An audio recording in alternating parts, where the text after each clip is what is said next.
And welcome back. Hindi ko kaya yun.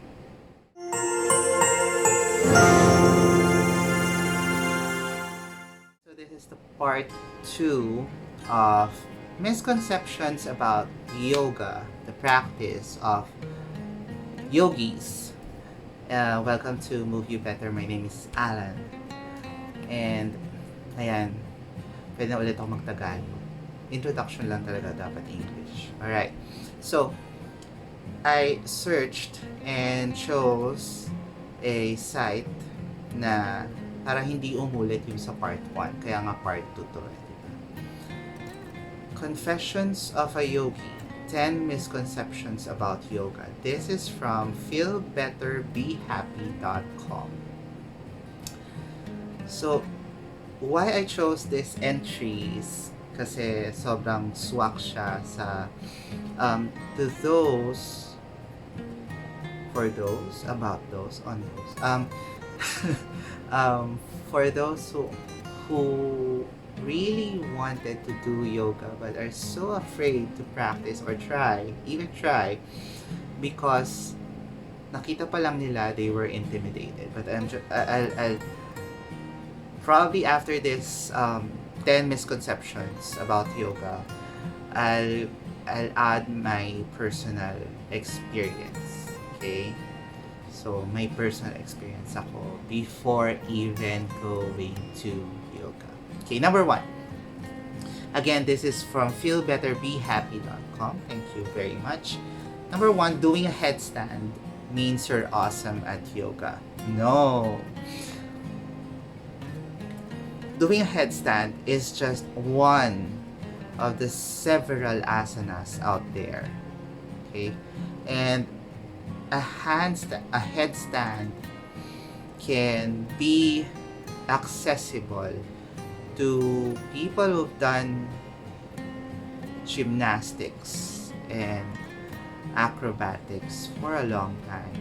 CrossFitters do headstands. It's a different way, and they can even do headstand walks. Tama ba ang tawag ko doon? O handstand walks, see? So, it doesn't mean that you are awesome at yoga if you can do the headstand. Why are people going directly or parang, shortening their yoga journey to headstand? Because they wanted to show it off to their friends and to the people around them that, this is what I can do now with the help of yoga. But that isn't, that isn't yoga, everything about yoga. It wouldn't encapsulate in one pose. Galit na naman ako, una pa lang. Ganda ng mata ko pag lang po neck. Okay, number 2. The longer you can meditate, the better you are at it. Alright, so in the term of meditation, the dhyana or dhyana, it's one of the limbs of yoga, and it doesn't, while it is in traditional yoga, and when you go to the Himalayas, then probably you'd be so inspired to meditate and stay there for long periods of time. Now, right here, tayo sa Metro Manila, everyone is, rushing here and there. And for just 5 minutes, or maybe even a minute, it's as simple as a prayer, setting an intention, giving that simple mantra to yourself, and or maybe what do you call that? To assert yourself there. Helps you grounded. So it doesn't mean that you're better in meditation if you take longer versus the ones who, really find time. Remember, um, it's Lenten season, and like Jesus said, um, happy are those who fast without people seeing them, because the Lord has given their rewards. I mean, that's not exactly the words, you know. Okay, number 3, meditation means your mind must be completely empty, completely false. The practice of meditation is for you to focus. It doesn't mean that your mind should be completely empty para you'll feel that, nirvana or a higher state of being.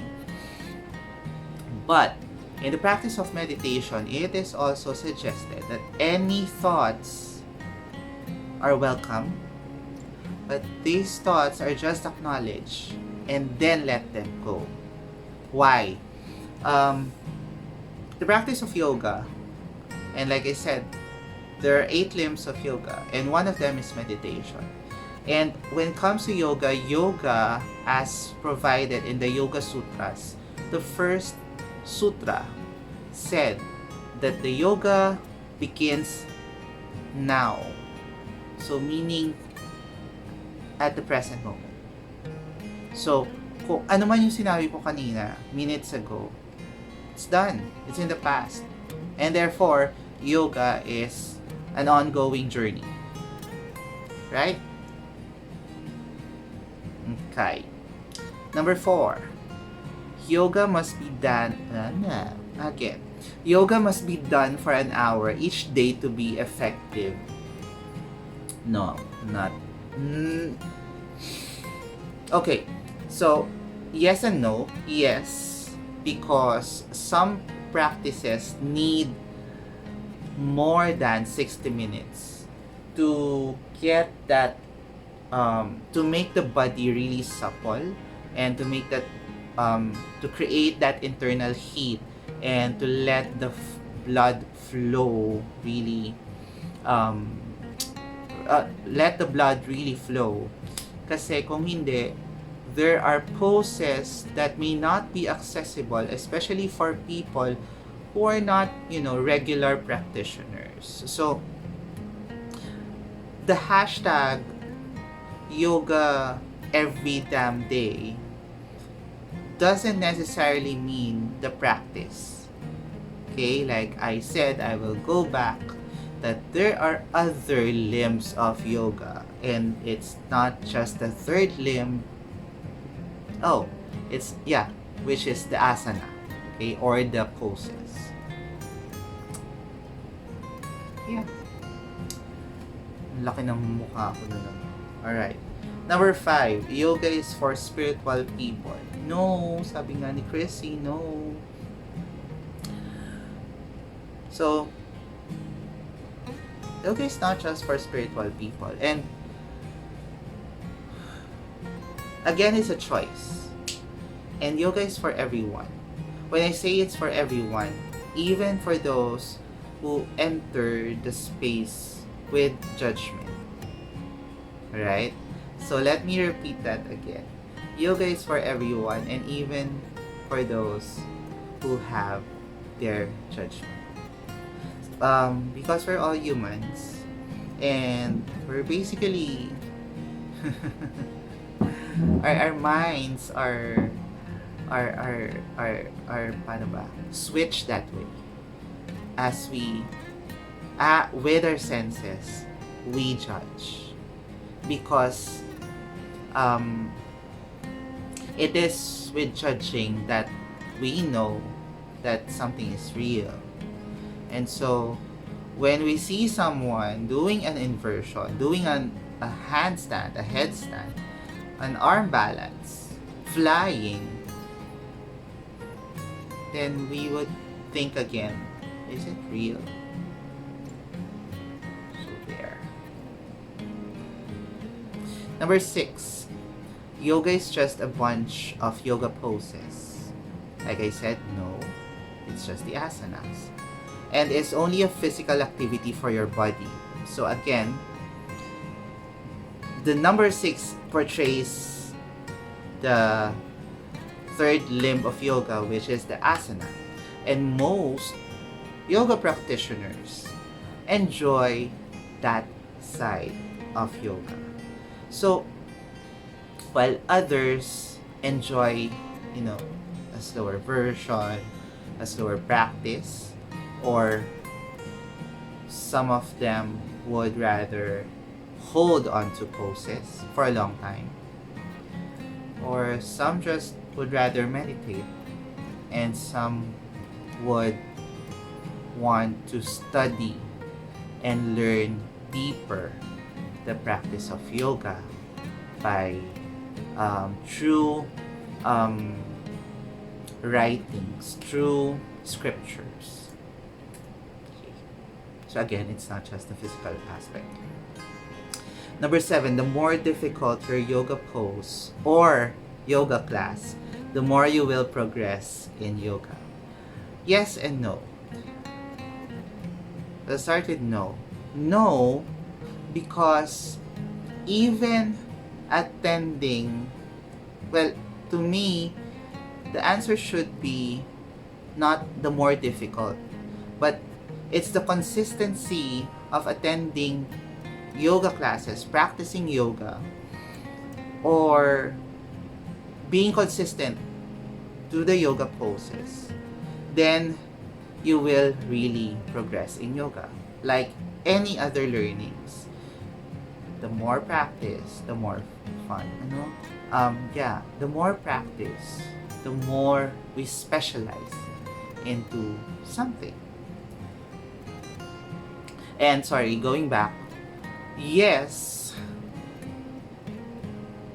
because there are series of, just like Ashtanga, there's the primary series. At yun lang alam ko. And I don't mind mastering it first before progressing to the other series. And still I still have years to practice, still have years to study about Ashtanga Vinyasa. Number 8, all kinds of yoga are right for you and your body. Okay. There are contraindications for every yoga practice. Hot yoga, meaning to say like Hatha yoga, maybe Ashtanga, maybe Bikram, maybe core, or even power yoga, these kinds of practice are not suitable for those with heart conditions, with respiratory problems, and especially for pregnant women, and any person with a medical condition. Okay, yin yoga, restorative yoga may not really be recommended to those suffering with osteoarthritis or arthritis, or those with joint problems, because staying long in a pose and let gravity pull you, that might injure you more. So a word of caution. So I may suggest, and okay, for those asking a recommendation from their doctors, I suggest to our beloved doctors to ask the yoga teacher first, what practice is he or she doing? Is it Vinyasa? Is it Ashtanga, Iyengar, Bikram, power, core, hot, gentle flow, slow flow, ganun. Number 9, Your yoga teacher always knows best, and you should always follow what they say. Alright. This is the effect of a person with so much charm, or maybe a teacher that has an appeal to a wider audience, um, to a teacher who really teaches with compassion, who cares about their students. There's a big effect to the students, and I know of teachers being followed by students to different ashrams, to different yoga studios, because he's that really great, he's that awesome. But a yoga teacher wouldn't always know what's best for you. They will see what is potential. You're your greatest potential. But a word of caution, again, check with your medical doctor, with your physician, or listen to your body, listen to your gut. How are you feeling today? How are you feeling as you step into the space? How are you feeling right now? If you don't feel good and you think that your teacher will always, every day, will take care of you, then most probably you'll end up disappointed. And last, yoga is only for people who are young, flexible, and in shape. Who are young? No, I'm 38, 39 this year, so I'm no longer part of the younger crowd. And I think I was 28. What year is that? Yeah, I was 28 when I first learned about yoga. And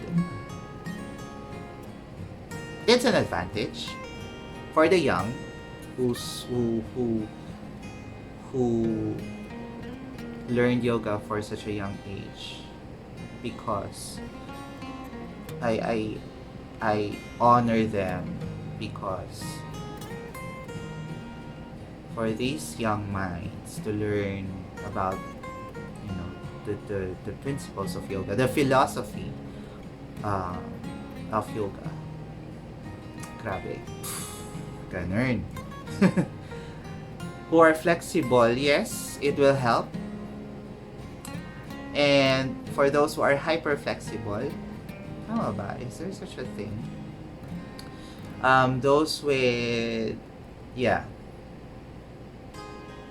it's an advantage, but that doesn't mean that you're at a disadvantage, okay? And in shape, I'm a firm believer.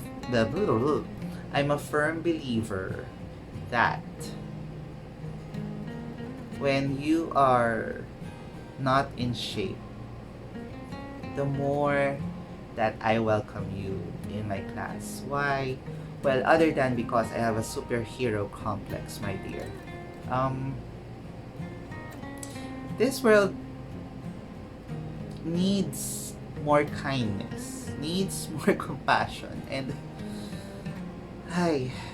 we just need to, embrace each other with all our flaws, with all our shapes and sizes. So thank you so much, and thank you for Feel Better, Be Happy.com, who's the owner of this. Let me just scroll down.